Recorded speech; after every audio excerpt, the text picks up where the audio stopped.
ចឹងសូមជម្រាបពុកម៉ែបងប្អូនថាឥឡូវនេះយើងមាននៅក្នុងស្តុកគឺយើងមាន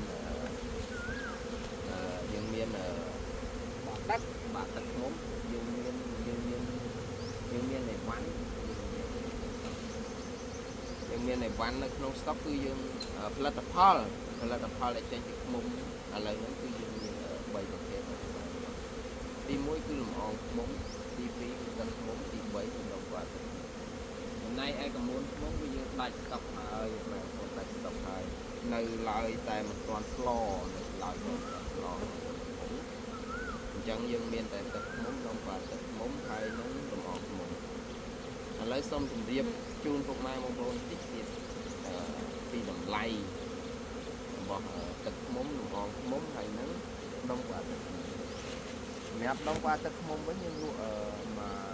ប្រអប់វាចំនួនកន្លះគីឡូមកប្រអប់វាគឺតម្លៃ20000រៀលណាតម្លៃពិសេសហើយបងប្អូនតម្លៃពិសេសមែនតើកាលពីដើមឡើយយើងធ្លាប់លក់វាមកប្រអប់$10ស្មើនឹង40000រៀលឥឡូវនេះយើងលក់តម្លៃត្រឹមតែមកប្រអប់ហ្នឹងតែ20000រៀលទេបាទប្រអប់20000រៀលពុកម៉ែបងប្អូនស្ដាប់អត់ច្បាស់ទេដុំបាត់ទឹកយើងកំពុងប្រមូលផលនេះគឺមកប្រអប់តម្លៃត្រឹមតែ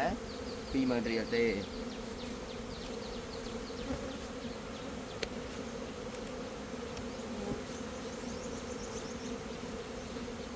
អូនេះចំកន្លែង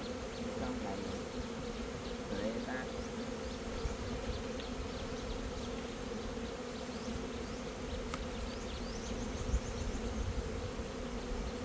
យើងនៅសល់ហើយថៃចាំ